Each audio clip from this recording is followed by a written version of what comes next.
누가복음 1장 57절부터 66절까지 보겠습니다. 이제 엘리사벳이 해산할 때가 다 되어 아들을 낳으니 그녀의 이웃과 사촌들이 주께서 그녀에게 큰 긍휼을 베푸신 것을 듣고 그녀와 함께 기뻐하더라. 여드레째 되는 날 그들이 아이에게 할례를 행하러 와서 그의 아버지의 이름을 따라 그를 사가랴라 부르매 그의 어머니가 응답하여 이르되 그렇지 아니하니 그를 요한이라 불러야 하리라 하거늘 그들이 그녀에게 이르되 내 친족 중에 이 이름으로 불리는 이가 없다 하고 그의 아버지에게 손짓하여 그가 어떻게 그를 부를지 물으니 그가 글 쓰는 판을 달라고 하여 쓰며 말하기를 그의 이름은 요한이라 하매 그들이 다 이상히 여기더라. 즉시 그의 입이 열리고 혀가 풀리며 그가 말을 하며 하나님을 찬양하니 다 같이요. 그들 주변에 거하던 모든 사람에게 두려움이 임하였고 이 모든 말이 유대 온 산간 지방에 두루 널리 퍼지매 그 말들을 들은 모든 사람이 그것들을 마음속에 두며 이르되 앞으로 이 아이가 어떤 아이가 될까 하더라. 주의 손이 그와 함께 하더라. 아멘. 오늘 제가 드릴 말씀의 제목은 침례자 요한의 출생. 요한이 태어나는 그 부분이 여기 이제 기록되어 있거든요. 이걸 함께 살펴보겠습니다. 제가 오늘 여러분하고 같이 살펴보려고 하는 내용은 이제 요한이 출생했을 때 모습입니다. 근데 이제 이것을 통해서 저도 이 말씀을 묵상하면서 우리에게 뭘 보여주시는가 이렇게 생각해 볼 때 하나님 말씀을 다루는 거에 대해서 하나님 말씀을 우리가 어떻게 다뤄야 하는지 이 요한의 출생한 사건이 그걸 보여주고 있더라고요.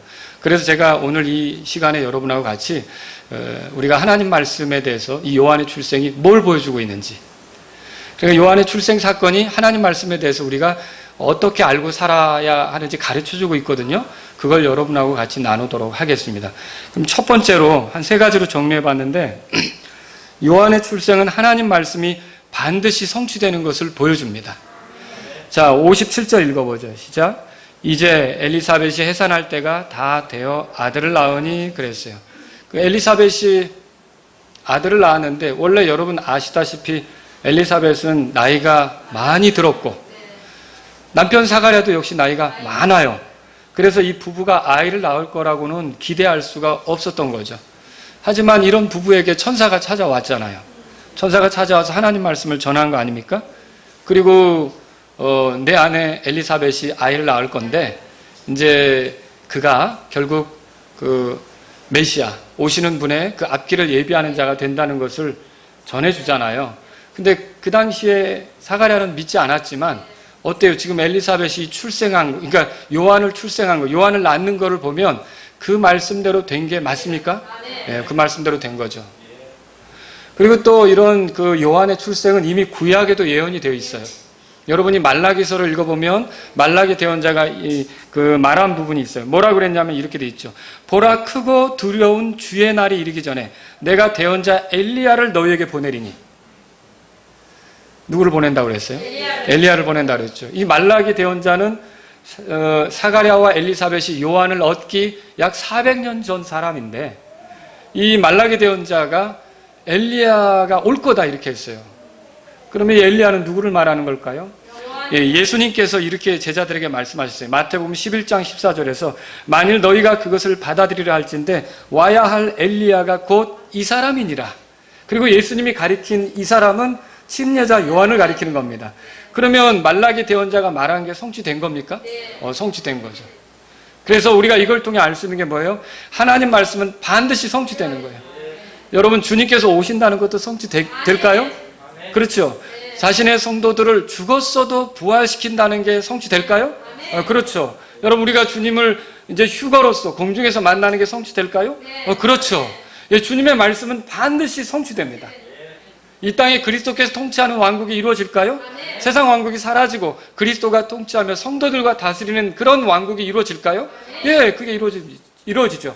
그리고 새하늘과 새 땅이 오는 것도 이루어질까요? 예, 여러분 그 하나님의 말씀은 반드시 성취됩니다. 우리가 성경을 읽어야 되는 이유가 이게 거짓이 아니라 사람들은 모르지만 인생을 살아가는 우리에게 이 인류가 어떤 방향으로 가고 있는지를 보여주고 있는 게 이 책이에요. 하나님의 계획이 뭔지를 보여주는 게 이 책이에요. 하나님의 약속들이 뭔지를 보여주는 게 이 책이에요. 하나님께서 우리를 어떤 길로 인도하실지를 보여주는 게 이 책이란 말이죠. 그래서 저와 여러분들은 이 하나님 말씀에 관심을 가져야 되는 거예요. 이 말씀을 읽어야 되는 거고요. 왜냐? 성경 기록은 반드시 성취되기 때문에 그래요. 이 요한의 출생을 통해 발견할 수 있는 게 뭐냐면 바로 그거예요. 하나님의 말씀은 실없이 끝나지 않는다. 하나님 말씀은 공허하게 끝나지 않는다. 하나님 말씀, 하나님의 약속이 공수표가 되는 법이 없다. 하나님 말씀은 반드시 그대로 이루어진다. 요한의 출생 사건은요, 그래서 하나님 말씀은 반드시 성취된다. 이걸 우리에게 보여주고 있는 거죠. 여러분, 주의 말씀에 신뢰를 두십시오. 네, 두 번째로 그래서 드리고 싶은 말씀이 이거예요. 요한의 출생 사건은 하나님 말씀을 반드시 믿어야 된다는 걸 보여줘요.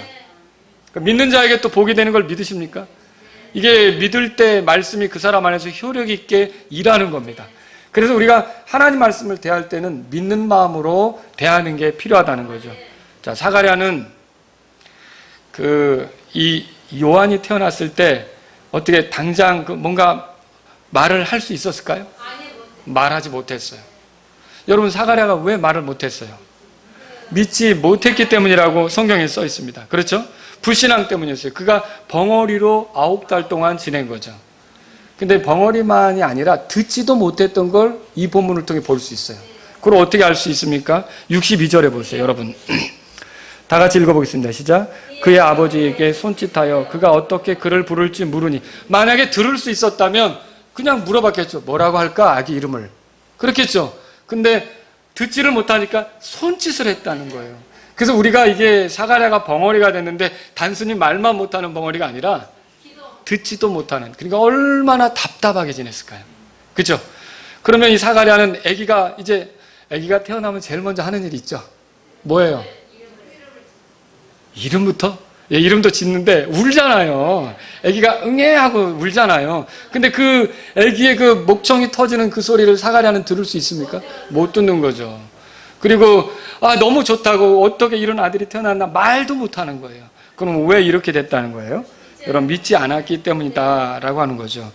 사실 요한의 그 출생을 보고 엘리자벳의 친족들 그리고 이웃들이 와서 되게 기뻐했어요. 58절 보세요. 다 같이 읽겠습니다. 시작.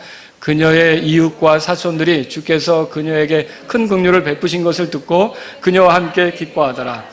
자, 이 이웃들은, 친족들은 엘리사벳이 늙은 나이에 아이를 얻은 것이 너무 참 놀라워서 기뻐했던 거예요. 그리고 이게 하나님의 긍휼이다.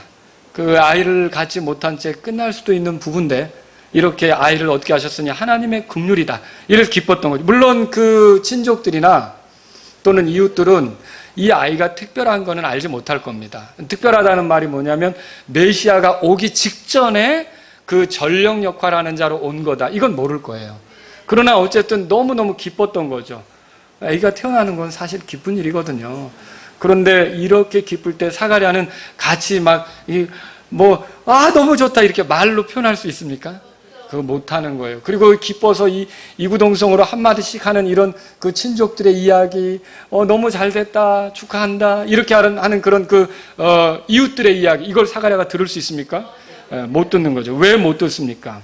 이유는 하나예요. 그가 믿지 않았기 때문에 그런 거죠. 여러분, 벙어리가 된 게 믿지 않아서 그렇게 된 거라고 알고 계시죠? 믿지 않았기 때문에 그래요. 사가랴는 제사장이었어요.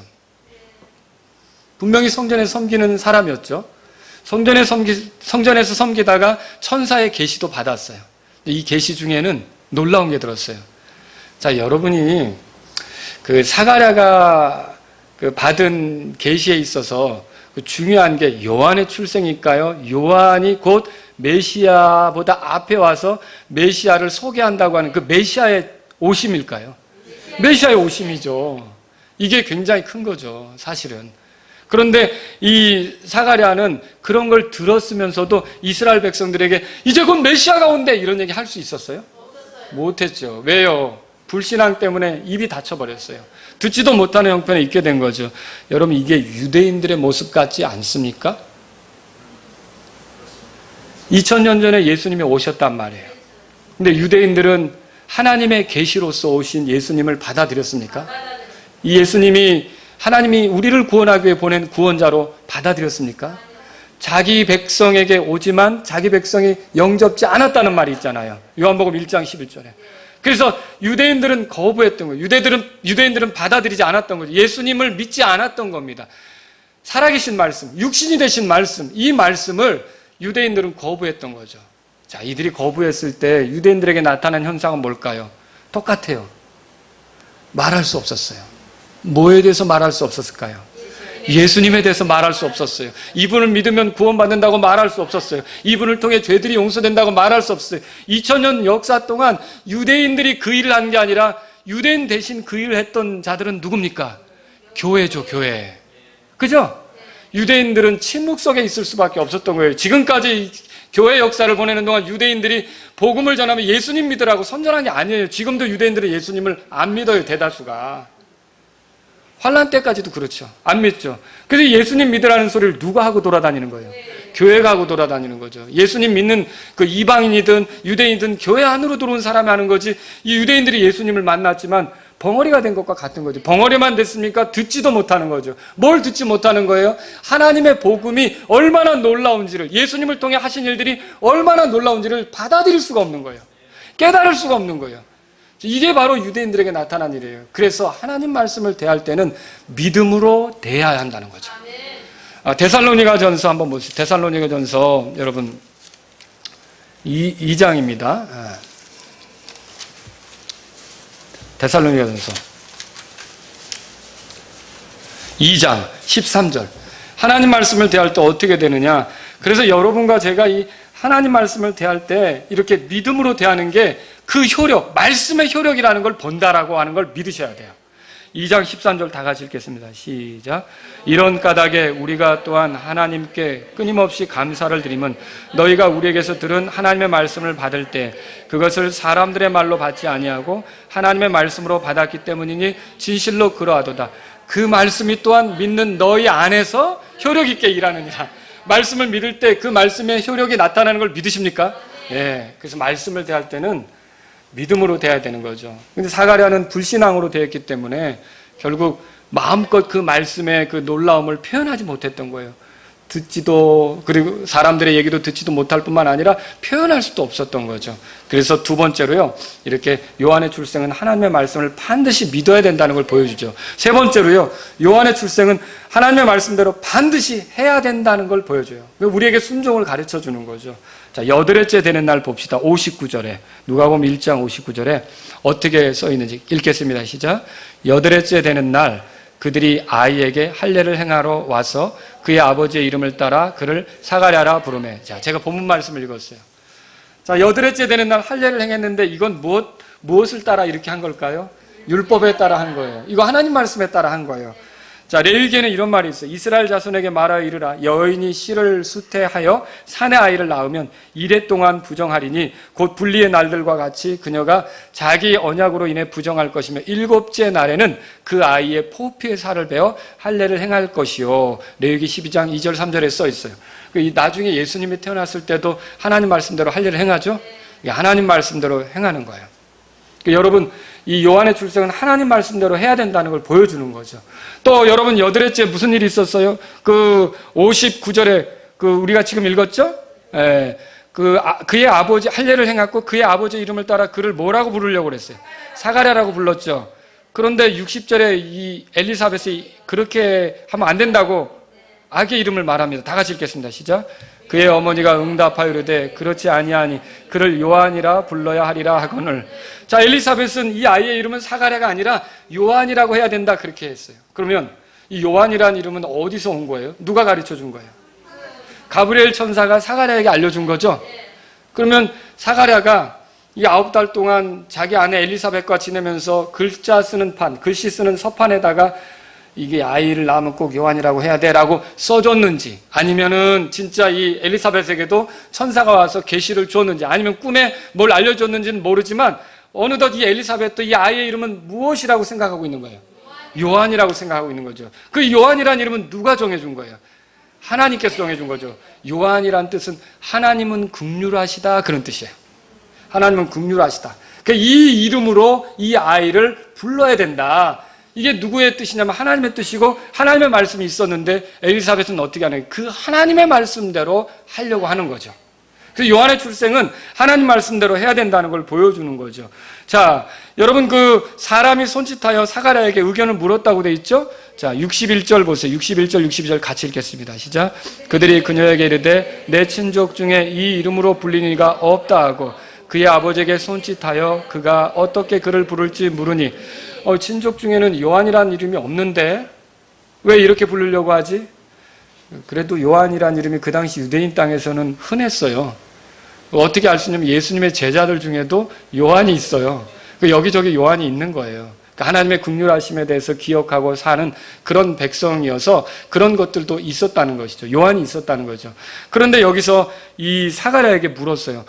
손짓을 해가면서 어떻게 하면 좋을까라고 물었는데 요한이 글자 쓰는 판을 달라고 그랬잖아요. 말을 할 수 있으면 얼마나 좋아요.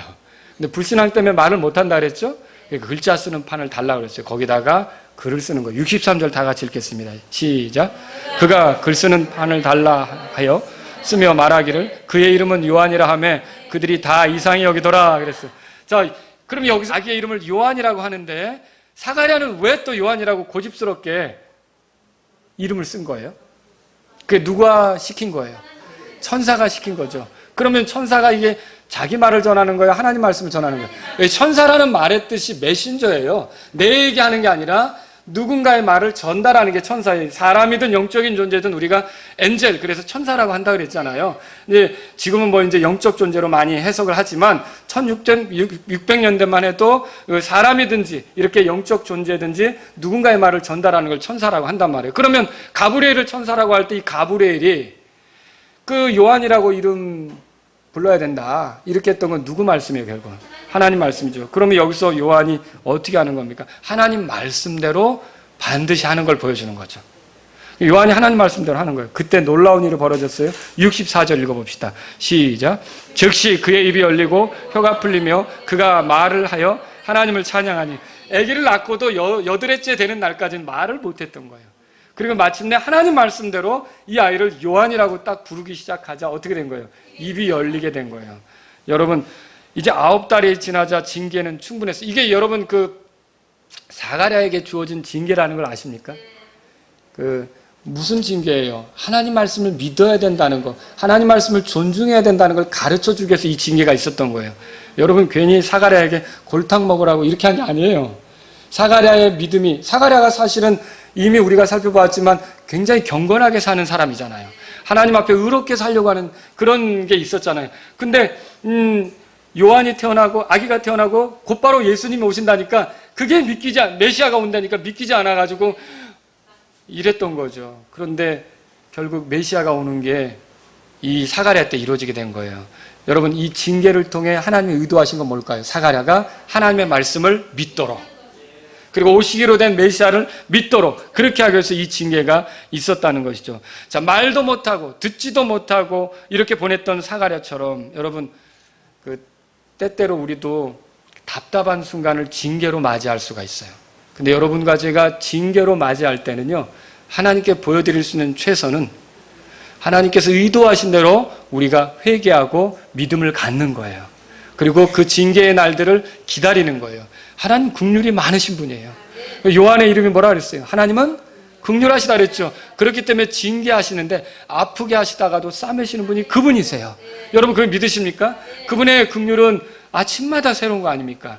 그래서 여러분 징계를 당할 때는 불편한 게 사실이지만 우리가 잘 견디는 게 필요하다는 거죠. 하나님으로부터 멀어지면 안 돼요. 저는 오늘날 한국교회에 이루어지는 일들이 한편으로는 징계가 아닌가 생각을 해보게 되었어요. 나라를 위해서 기도하면서, 통치자들을 위해서 기도하면서, 현재 한국교회를 위해 기도하면서, 한국교회 법이나 그런 문화나 이런 것들을 위해서 기도하면서 제가 생각하는 게 현재 일어나는 이 모든 일들이 혹시 한국교회에 대한 징계는 아닌가 그런 생각이 들기도 한다는 거죠. 왜 그래요? 마음대로 입을 열어서 예수님의 복음을 전하기 어려운 상황이 됐어요. 그렇지 않습니까? 모두 코로나로 벙어리가 된 것 같아요. 마스크 쓰고 다니죠? 그렇죠? 이게 벌써 입을 막잖아요. 이게 9달이 갈지 사가랴처럼 아니면 더 갈지 모르겠어요. 혹시 우리 가운데 우리가 그리스도인으로 살면서 교회 와서는 성도지만 삶 속에서는 완전히 믿지 않는 자처럼 살아서 또 우리가 이 세상에서 되어지는 일들 가운데 하나님의 뜻에 어울리지 않는 것들에 우리가 동조해서 지지를 보내서 이런 일들이 벌어지는 것은 아닌가. 우리들이 돌아볼 필요가 있다는 거죠. 징계의 목적은 바로 잡는 거예요. 여러분, 우리가 주님께 헌신하면 누군가를 주님께로 이끌 수 있다는 믿음이 있습니까? 주님이 우리를 도구로 삼으실 수 있다는 믿음이 있습니까? 이 믿음대로 움직였어야 되는데 그 믿음이 있다고 순간적으로 그렇게 가졌지만 우리가 복음을 전하는 일을 게을리하고 또 누군가에게 예수님에 대해서 말하는 것을 게을리했을 때 그러면 잠깐 우리가 말을 하지 못하게 하는 순간을 가지면서 이게 얼마나 귀한지, 이게 얼마나 복음 전하는 게 소중한지 우리를 일깨우시는 순간이 될 수도 있다는 거죠. 여러분, 오늘 아침에 모처럼 오전 경배 드리니까 어떠셨어요? 감격스러우셨습니까? 지난 몇 개월 동안 이렇게 드리지 못하게 되었다가 이렇게 같이 예배를 드리니까 너무 좋잖아요. 마찬가지, 여러분이 입을 열어서 복음을 전한다는 것도 귀한 거라고 믿으셔야 돼요. 하나님이 나를 도구 삼으셔서 하신다는 걸 믿으셔야 돼요. 근데 우리가 그런 일에 게을러지면 하나님께서 우리 입을 닫으실 수도 있다는 거죠. 그래서 이게 혹시 우리가 이렇게 불편하게 되는 게 징계의 시간이라면 우리는요, 하나님께 돌이키고 믿음을 보여드리고 다시 회복이 되고 다시 이렇게 기회를 얻는다면 더 열심히 주님을 섬기겠습니다. 더 열심히 복음을 전하겠습니다. 더 열심히 교회 세우는데 헌신하겠습니다. 이런 우리의 마음이 돼야 된다는 것이죠. 여러분, 징계는 연단의 시간이에요. 오늘 우리가 징계로 불편할 때 달아날 생각을 해서는 안 돼요. 시편 50편 15절에 고난날에 나를 부르라. 내가 너를 건지리니 내가 나를 영화롭게 하리라. 믿으십니까? 어렵다고 해서 하나님께 등 돌리고 불평하고 원망할 게 아니란 말이에요. 하나님은요, 긍휼이 많으시기 때문에 우리를 아프게 하는 것 같아도 또 싸매주시고 우리를 또 고치실 수 있고 회복시키실 수 있고 우리를 건강하게 만들어주실 수 있고 다시 기회를 주실 수 있는 분이라는 걸 믿으시기 바랍니다. 여러분, 베드로가 주님을 3번 부인했죠. 얼마나 절망적이었겠습니까? 하지만 주님께서는 그것을 그대로 포기하지 않으시고 그에게 다시 찾아가셔서 어떻게 했어요? 기회를 주시잖아요. 내 양들을 먹이라고 기회를 주시잖아요. 그렇죠? 여러분, 마가가 바울 따라 전도여행 갔다가 밤빌리아에서 견디지 못하고 다시 예루살렘으로 간 적 있죠. 그러나 하나님께서 마가를 다루셔서 마가에게 기회가 왔고 나중에 처음엔 마가가 같이 갈 수 없다고 소리쳤던 그런 바울이 나중에는 어때요? 마가가 내 사역에 얼마나 도움이 되는지 로마 감옥에서 죽기 전에 마가를 그렇게 그리워하고 보고 싶어 했던 걸 여러분 알고 있지 않습니까? 여러분, 하나님께서는 우리를 회복시키실 수 있는 분이라는 걸 믿으시기 바랍니다. 그래서 어려울 때 낙심할 게 아니에요. 절망할 게 아니란 말이죠. 그래서 믿음의 성도들은 어떻게 했느냐? 시편 86편 7절에 나의 고난날에 내가 주를 부르리니 주께서 내게 응답하시리이다. 그래서 이 코로나 때 여러분, 이 코로나 역병이 돌고 있는 이 시기에 우리가 해야 될 것은 더 주님께 부르짖는 거예요. 긍휼히 여겨달라고, 한국교회를 불쌍히 여겨달라고, 우리가 다시 회복되게 해달라고, 다시 경배가 되살아나게 해달라고, 다시 모든 모임이 회복되게 해달라고 하나님 앞에 간절히 매달리는 게 우리에게 필요한 거라는 거죠. 여러분, 성경을 찾아보세요. 히브리서 12장. 히브리서 12장입니다. 5절부터 보려고 합니다. 제가 읽겠습니다. 또한 자식들에게 하듯 너희에게 말씀하시는 권면을 너희가 잊었도다. 이르시되 내 아들아 너는 주의 징계를 멸시하지 말며 그분의 책망을 받을 때 낙심하지 말라. 여러분, 징계 받을 때 뭐라 그랬어요? 멸시하지 말라 그랬어요. 멸시하지 말라. 나를 이렇게 힘들게 하셔? 그럼 나 이제 내 멋대로 갈 거야. 기도할 때 그런 거 무서운 기도라 그랬잖아요. 산기도 가가지고 소나무 붙잡고 막 기도하면서 이거 안 해주면 나 콱 죽어버릴 거야. 이런 거 무서운 기도라 그랬잖아요. 그런 기도 하지 말라 그랬죠. 예. 하나님이 나 이 문제 해결해 주지 않으면 나 하나님 등지고 더 멋대로 갈 거예요. 이게 주의 징계를 멸시하는 거죠.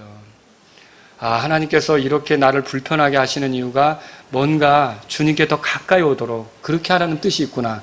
그래서 아침에도 기도할 때 제가 표현했지만 사회적 거리두기가 한창 진행돼야 되는 건 맞지만 여러분이 주님과 거리두기를 해서는 안 되는 거예요. 더 주님과 가까워지려고 하셔야 돼요.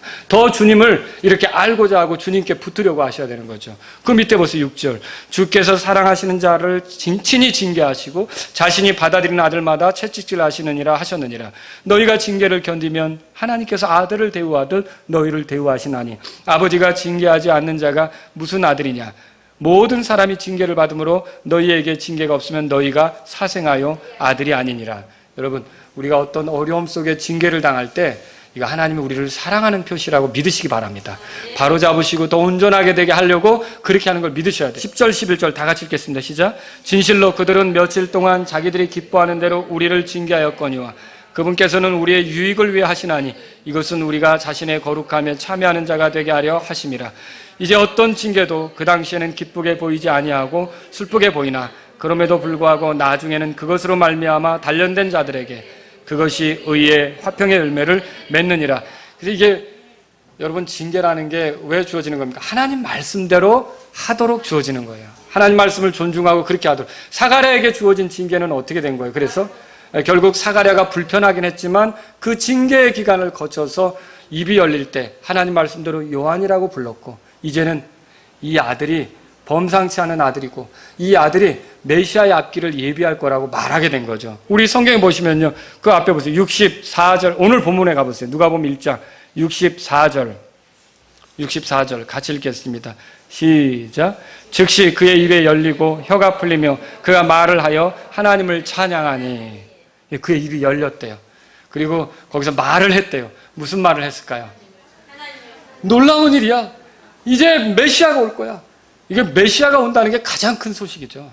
그리고 내 아들이 그 메시아 앞길을 예비하는 자가 될 거야. 아버지들의 마음을 아들들에게 돌리고 아들들의 마음을 아버지들에게 돌리듯이 그렇게 하나님과 사람 사이를 이렇게 이 주님을 알도록 그렇게 역할하는 그런 일을 할 거야. 이거 얼마나 흥분돼서 말했겠어요. 여러분, 그 사가랴는 입이 터지면서 놀라웠을 거예요. 근데 그 말을 들을 때 사람들은 어땠을까요? 메시아가 온다고 놀라움이 생겼겠죠. 두려움이 생겼겠죠. 경외감이 생겼겠죠. 여러분, 그 다음 구절 보세요. 65절 이렇게 돼 있어요. 읽겠습니다. 시작. 그들 주변에 거하던 모든 사람에게 두려움이 임하였고 모든 말이 유대의 산간 지방에 두루 널리 퍼지며. 자, 이게 그리스도가 온다는 말, 약속된 메시아가 온다는 말이 두루 퍼지면서 유대의 산간 지방은 들뜨기 시작한 거예요. 그리고 꼭 6개월 뒤에 누가 태어난 겁니까? 예수님께서 그리스도로서 이 땅에 태어나게 된 거죠. 그래서 결국 유대 땅에 그리스도가 오신다는 걸 기다리던 사람들이 있었어요. 누가복음 2장에 가면 시므온이 기다렸어요. 안나라는 여자가 기다렸어요. 여러분, 그 기다렸던 거 아시죠? 그렇게. 그리고 사마리아 여자도 사실 보면요, 메시아라는 분이 오시면 우리가 이렇게 경배하게 될 겁니다라고 그 메시아가 오는 걸 기다렸던 걸 볼 수 있죠. 그렇게 메시아를 기다리는 그런 일들이 생기게 된 거죠. 여러분, 이게 사가랴의 입이 열리면서 결국은 어떤 일이 벌어졌느냐? 하나님 말씀대로 말하게 됐고 하나님 말씀대로 찬양하게 됐고 이런 일이 있었다는 것이죠. 66절에 보세요. 이 아이가 특별하다는 것이 알려지죠. 다 같이 읽겠습니다. 시작. 그 말들을 들은 모든 사람이 그것들을 마음속에 두며 이르되 앞으로 이 아이가 어떤 아이가 될까 하더라. 주의 손이 그와 함께 하더라. 예. 물론 이 아이도 큰 아이가 되지만 이 아이는 나중에 뭐라 그러냐면 그분은 흥하여야 하고 나는 쇠하여야 한다. 나는 그분의 신발끈을 풀게 해도 이렇게 감당도 안 되는 그런 자다. 이렇게 하면서 얼마나 겸손한 그런 일꾼이 됩니까? 여러분, 이런 그 요한이 태어나는데 여기서 중요한 게 있어요. 이 아이가 어떤 아이가 될까 하는데 여기 덧붙여진 표현은 이거예요. 주의 손이 그와 함께 하더라. 자, 이게 요한에게 이루어진 복이에요. 요한이 어린 시절에 겪는 복이에요. 여러분, 먹을 것이 있다는 것도 아이에게 복이 되겠죠. 그리고 부모가 함께 이 아이를 양육한다는 것도 복이 되겠죠. 근데 가장 큰 복은 주의 손이 함께 하는 거예요. 여기에 자녀들이 태어나서 지금 양육시키는 부모들이 있어요. 그리고 또 임신한 부모들도 있어요. 그리고 또 임신할 부모들도 있어요. 여러분이 자녀들을 키울 때 정말 주의 손이 함께 하는 게 얼마나 큰 복인지를 알고 이 자녀들을 키울 때 바로 그 손 얹어 주실 수 있는 주님을 생각하고 기억하고 떠올리며 그분께 맞추어 살 수 있는 아이로 도와주시기 바랍니다. 그저 좋은 것만 보여주고 좋은 것만 먹여주고 좋은 그런 어떤 놀이만 가르쳐주는 게 아니라 손을 얹어 복을 주실 수 있는 그 주님에 대해서 여러분의 자녀들에게 소개해 주실 수 있는 분들이 되기를 바랍니다. 우리의 자녀들이 아무리 좋은 걸 누려도 이 주님을 잃어버리면 소용없는 거예요. 이게 절망적이 되는 거죠. 그래서 자녀들에게 주님에 대해서 알려주는 그런 부모님들이 될 수 있기를 바랍니다. 오늘 말씀을 정리해 볼게요. 요한의 출생을 통해 우리는 하나님 말씀에 대해 살펴보았어요. 첫 번째로 하나님 말씀은 반드시 성취된다. 두 번째로 하나님 말씀은 반드시 믿어야 한다. 세 번째로 하나님 말씀은 반드시 그대로 해야 된다. 이것을 여러분에게 말씀드렸어요. 하나님 말씀을 존중할 때 그 사람은 기쁨 속에 그 말씀의 효력을 경험할 수 있어요. 사가랴가 믿었더라면 얼마나 기쁘고 설레임 속에 보냈을까요? 그렇죠? 안타까움이 있죠. 여러분, 이 말씀에 의지해서 제가 두 가지를 여러분에게 말씀드리고 끝내려고 해요. 제가 말씀드리려고 하는 건 뭐냐면 그리스도인으로 살아가는 동안 존중해야 될 것 두 가지예요. 존중해야 될 것 두 가지. 첫째는 뭐냐면 하나님의 말씀입니다. 여러분, 하나님 말씀은 우리 삶의 기준이에요. 우리가 뭘 믿어야 될지 결정하는 게 하나님 말씀이에요. 그렇죠? 우리가 어떻게 살아야 될지 결정해 주는 게 하나님 말씀이에요. 우리가 갖게 된 소망도 하나님 말씀에서 나온 거예요. 우리가 구원 얻게 되는 방법도 하나님의 말씀에서 나온 거죠. 우리가 소망을 갖게 된 게 다 하나님 말씀에서 나온 거 아닙니까? 그래서 하나님 말씀을 존중하면서 살아야 되는 거죠. 사람을 거듭나게 하는 것도 하나님 말씀이에요. 사람에게 믿음이 생기게 하는 것도 하나님 말씀이에요. 사람이 자라나는 것, 영적으로 성장하는 것도 하나님 말씀이 그렇게 하는 거예요. 그렇죠? 열매 맺는 삶이 가능하게 하는 것도 하나님 말씀이 가능하게 하는 거죠. 그래서 저와 여러분들은 하나님 말씀을 존중하셔야 되는 거예요. 성경책을 멀리 놓지 않으시기 바랍니다. 사무실에도 손 닿는 곳에 성경을 두시고요. 다른 사람이 퇴근하고 또 나 혼자 조용히 남았을 때 여러분 읽어보시고요. 뭔가 고민이 되는 일이 있을 때 다시 성경책을 손에 쥐고 떠들어 보기도 하고요. 또 여러분이 하나님의 말씀을 양식으로 삼기 위해서 늘 가까이 성경책을 곁에 두시기 바랍니다. 바로 우리가 그 말씀을 존중해서 말씀 안에 있는 예언, 말씀 안에 있는 약속, 말씀 안에 있는 하나님의 계획, 말씀 안에 있는 하나님의 명령들을 존중하면서 사는 저와 여러분이 될 수 있기를 바랍니다. 이에 하나님 말씀을 존중하는 게 우리의 삶에 있어야 되는 거죠. 성경 공부도 하셔야 돼요. 개인적으로. 여러분이 성경 공부 하십니까? 예, 교회에서 이제 성경 공부 모임 같이 못하게 했어요. 그러면 이제 성경 공부 우리는 그때까지 중단할 게 아니라 여러분들이 개인적으로 성경 읽으면서 하나님 말씀을 살펴보고 또 유튜브에 들어가면 뭐 우리 교회 설교를 다시 들으면서 정리를 해볼 수도 있고 주일학교 교재 올라간 거 그런 것들을 가지고 성경 공부할 수 있고 계속 성경 공부를 하시기 바랍니다. 성경 말씀을 묵상하는 거 필요한 일입니다. 성경 말씀을 암송하는 거 필요한 일입니다. 성경 말씀을 많이 마음속에 새기실 수 있기를 바랍니다. 그게 말씀이 우리가 가는 길에 등불이 될 수 있는 거예요. 우리가 죄를 짓지 않도록 도와주는 능력이 될 수 있는 거예요. 그래서 말씀을 가까이 하실 수 있기를 바랍니다. 그래서 여러분이 또 설교하는 자리에도 하나님 말씀을 풀어 설교해 주는 자리에 설교하는 자리에도 여러분이 부지런히 참석하셔서 하나님 말씀을 듣고자 하시기 바랍니다. 들었던 것도 또 들으시면 좋겠습니다. 저도 제가 한 설교지만 또 집에 가서 또 다시 들어보고 또 저도 제 삶에 적용해보고 여러분 이렇게 계속 말씀을 들으며 가까이 하고 하나님 말씀을 존중하는 삶이 되기를 주의 이름으로 바랍니다. 두 번째로 뭘 존중해야 되느냐? 하나님의 징계를 존중하셔야 돼요. 뭘 존중해야 된다고요? 하나님의 징계죠. 징계는 그 당시에 불편해 보입니다. 우리가 잘못했을 때 하나님이 바로 징계하지는 않습니다. 오래 참고 기다리시죠. 그러나 우리가 고집스럽게 갈 때 하나님 우리를 아프게 하십니다. 불편하게 하십니다. 징계를 주실 수 있습니다. 그런데 이렇게 징계하는 징계의 목적이 뭡니까? 우리를 사랑하는 가운데 바로잡기 위해 그렇게 하는 거 아닙니까? 그래서 징계를 존중한다면 뭐예요? 바로잡히시려고 하는 하나님의 뜻에 맞추어 바로잡히는 쪽으로 돌이키는 거예요. 그게 징계를 존중하는 거죠. 그래서 우리가 하나님 말씀을 믿게 되고 하나님 말씀대로 하게 되고 하나님 말씀을 존중하게 되는 그런 삶으로 나가는 게 징계를 존중하는 길이라는 걸 믿으시기 바랍니다. 역사적으로 이스라엘은 지금 징계 중이에요. 환란 시절까지 징계 중이에요. 그래서 하나님께서 보내신 그리스도를 알아보지 못하고 이렇게 가고 있어요. 하지만 환란 시절 후반에 유대인들은 깨닫게 되겠죠. 저 그리스도에게 등 돌리고 오시는 메시아를 향해서 마음을 열겠죠. 여러분, 오랫동안 이렇게 말을 못하며 복음에 대해서 선전하지 못하는 그런 민족으로 살아가는 유대인들을 생각해 보시라고요. 근데 그들이 마침내 돌아올 거라는 거죠. 하나님의 계획에서 돌아올 거라는 거죠. 하나님 우리에게 징계를 주실 때 우리를 그 징계 속에 아파하며 더 망가지도록 더 멀리 가도록 더 망쳐지도록 하려고 하는 뜻으로 징계를 주시는 게 절대 아니에요. 우리를 바로잡기 위해서 우리를 더 건전하게 우리가 더 거룩하게 더 우리가 영적으로 온전히 세워지도록 그렇게 징계를 준다고 할 때 여러분 이제 우리의 생각, 우리의 고집, 우리의 어떠함 이런 것들을 내려놓고 하나님 말씀에 나를 맞추기로 하면 되겠습니다. 여러분 하나님 말씀을 내게 맞추어 뜯어 고치는 게 맞아요? 아니죠. 그건 아니죠. 그렇죠? 내가 하나님 말씀에 맞추는 게 맞다는 거죠.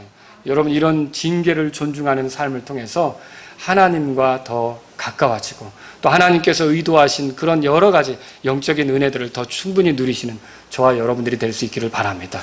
하나님 말씀을 존중하며 삽시다. 그리고 또 주님의 징계를 존중하면서 우리가 돌이키도록 합시다. 우리 다 같이 기도하겠습니다. 오늘 이 시간에 이 말씀을 들으면서 하나님 내가 성경 읽기를 다시 시작하길 원합니다. 또 하나님 제가 개인적으로 성경을 연구하고 묵상하는 시간을 갖기를 원합니다. 이런 분이 있다면 기도하십시오. 또 하나님, 제가 하나님 말씀을 듣는데 부지런하기를 원합니다. 그리고 설교 들을 때 제가 깨닫게 해주세요. 성경 읽을 때 깨닫게 해주세요. 이런 분이 있다면 기도하시기 바랍니다.